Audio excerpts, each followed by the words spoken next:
Morning everybody, Silverbolt here. This is my video response to a Toya 82TT on his questions for Transformers collectors. Okay, so without further ado, we'll jump straight in. When you purchase your toys, do you have a limit that you can impose on yourself as to how many you can get at a certain time, or is it as many as you can possibly afford or want? Now, like Timey, like Matt, my situations has recently changed. He got married. Congratulations, by the way, dude, even though I did say it in the forums, but never mind. And I moved into the new flat, obviously, last August. My God, it's nearly a year. It will be a year, this auto assembly, since I moved in here. Bloody hell, where's this year gone?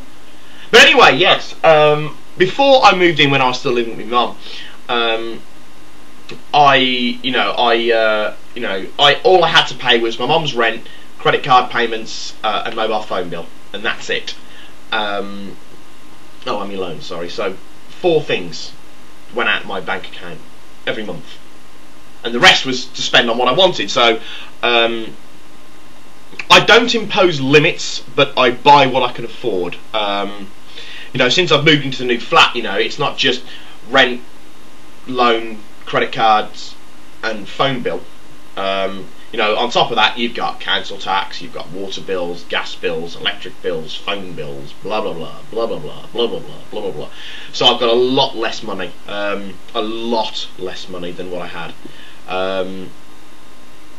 But I don't impose a limit on myself. No, I mean, if I had a spare 500 quid, I wouldn't say, I'll only spend 200 of this on Transformers.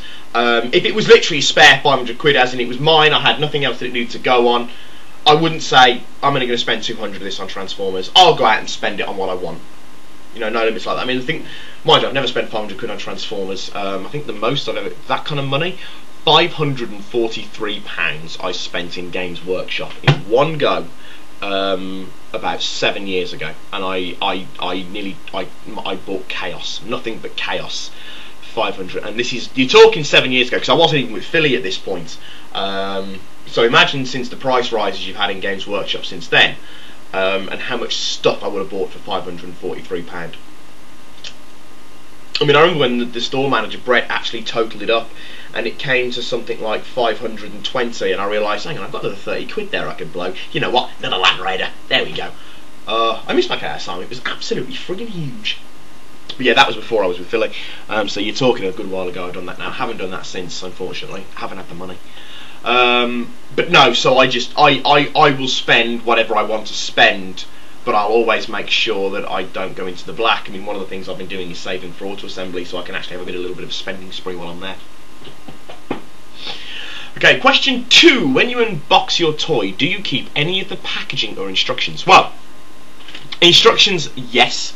I do keep the instructions. And they end up, what happens is, I'll open it at my desk, because I usually open it at my computer desk, and I'll rip the box open, I'll get the instructions, and I'll just go underneath my monitor, and underneath the monitor it goes, and then they just kind of like build up until they get shoved into my paper drawer, or they get shoved into a bag or a box or something else.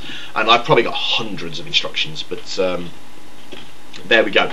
Packaging, I don't. Packaging, I have such a huge gripe with modern toy packaging. I don't know whether it's the same for any of the toy ranges, but for Transformers, in a world where we're supposed to be thinking of the environment and recycling and, planning for the future of our children and our species, and toys come in this most ridiculous amount of packaging going. I mean, why does a plastic missile like this, why does a plastic toy missile, right, need not only the blister that is moulded for the toy to hold it in place, but also a line of sellotape, possibly 2 lines of sellotape, and a wire tie?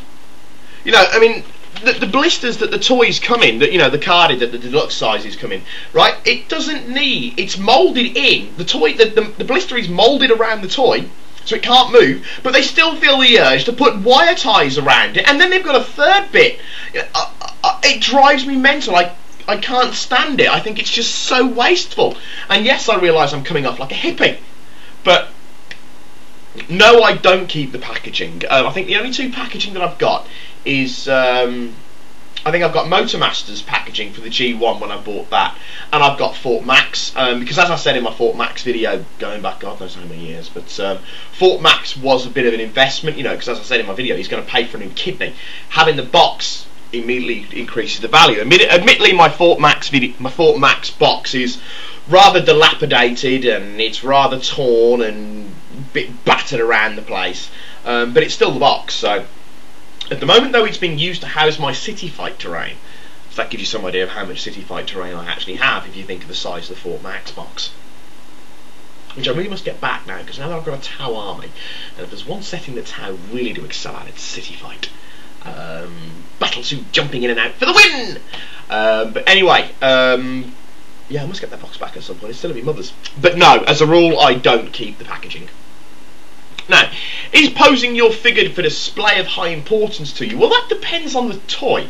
I mean, Universe Cyclonus, I do keep in suitable heroic action pose complete with second gun. But for the most part, I don't. I mean, the Classics range, because the Classics range is so poseable, they tend to get a bit of posability. But, you know, I am a little bit confined to space as well, despite the fact that I've got a whole apartment to myself. I still haven't put up all the shelves yet, mainly because I haven't had the money to go out and buy them. And I don't want to hang too many shelves. I'd rather get standing units.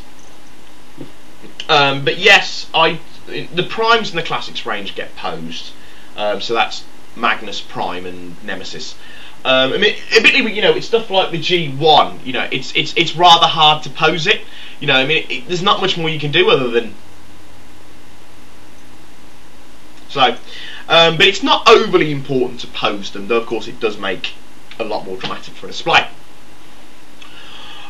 Question 4: do you own multiples of the same figure, excluding repaints? Well, no.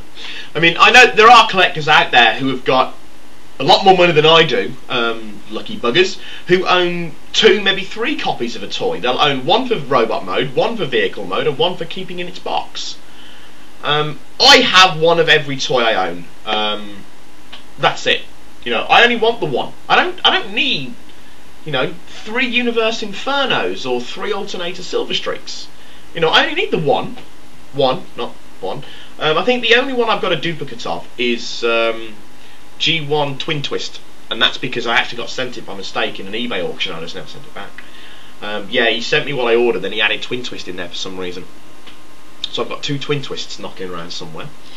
But no, I don't buy multiples of each toy. I can't afford to buy multiples of each toy. Do you buy or avoid any characters because they are repaints? Right, because of course question 4 was excluding repaints, but no, I don't.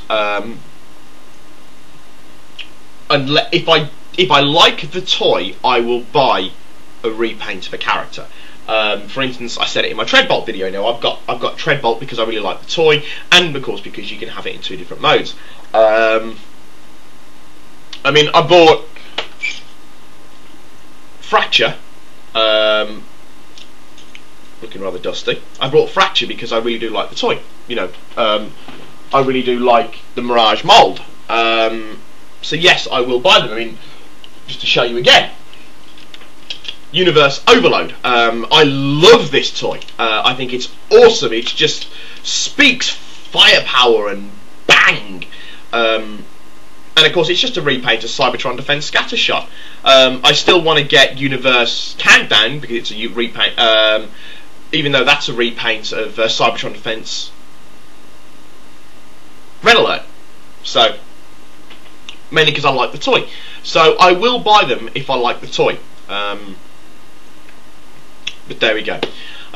Question 6. Which is the most important to you when purchasing a toy? Visual aesthetic, character personality, toy playability, ingenuity of transformation, rarity, or how new the toy is? Okay, visual aesthetic?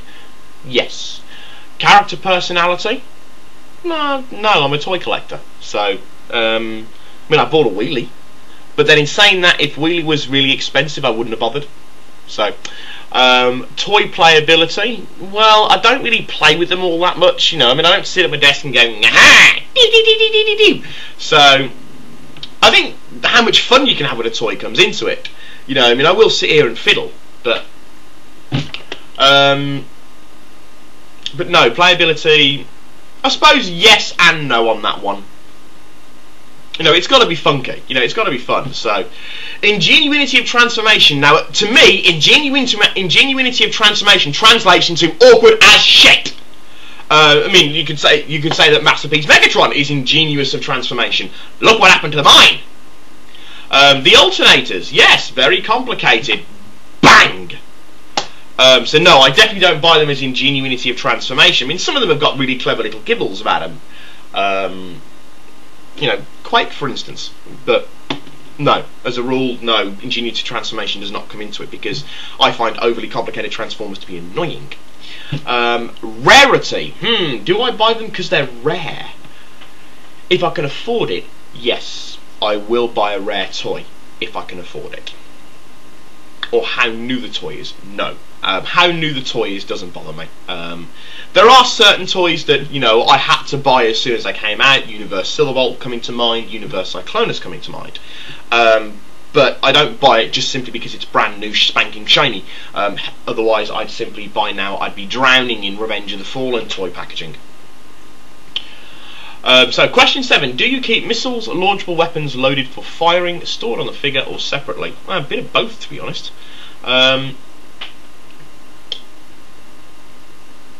Yeah, it's a bit of both. I mean, I keep them locked in their gun modes. I keep them scattered about the place, and I keep them locked away. But the only problem I have with that is it tends to be the fact that you tend to lose them. You know, and you tend to forget which goes with which. I mean, the Seekers, the G1 Seekers, they obviously have their spring-loaded missile launchers in their arm cannons.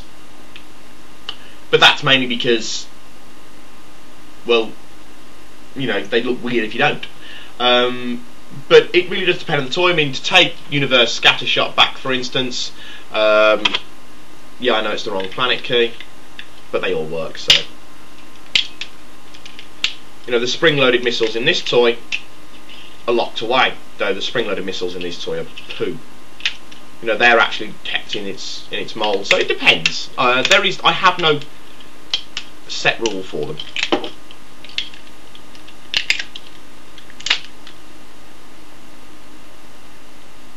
Oops. There we go. Stay.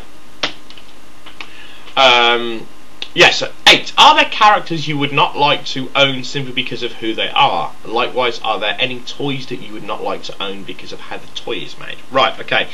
The first part of that question, no. I will buy a toy that I like. If I despise the character, I'll do a review bitching about it. A la Wheelie. But will I buy it? But are there any toys you would not like to own because of how the toy is made? Yes. For instance, I like Cheetor as a character. You know, I thought he was a good Beast Wars character, but I will not buy the new Universe one unless I got it really cheap, and I'm talking like 20p. I might stretch as high as a £5 for it because I don't like the toy. I think it's ugly. In fact, I think it's bloody hideous. So no, I won't buy that toy. What is your personal favourite toy line? Universe. Classics Universe, without a doubt. The G1 lineup, for obviously its nostalgia factor, but for sheer niceness of the toys, it would have to be the Universe Classics range. Question 10. If Rapid Run leaves Tokyo at 100 miles an hour and Rail Spike leaves Kyoto at 130 miles per hour and both leave at exactly 4 PM, how long will it take them to realise they're actually giant robots and don't need to adhere to train schedules?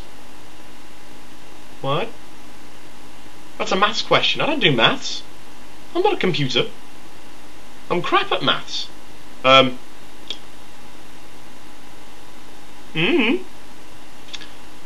don't know. When Prime rings them up and tells them, there you go. That's when they realise. 130 miles an hour? What? But yes, a bit of a random question there. I think this one's just designed to gauge people's responses. As soon as Prime tells them, there you go. I'm going for that one. But yes, that is my 10 questions done. I will upload them now. But though if you're watching this, I've already uploaded them. But there we go. But for now, though, this is Silverbolt signing off, saying au revoir, adios, auf Wiedersehen.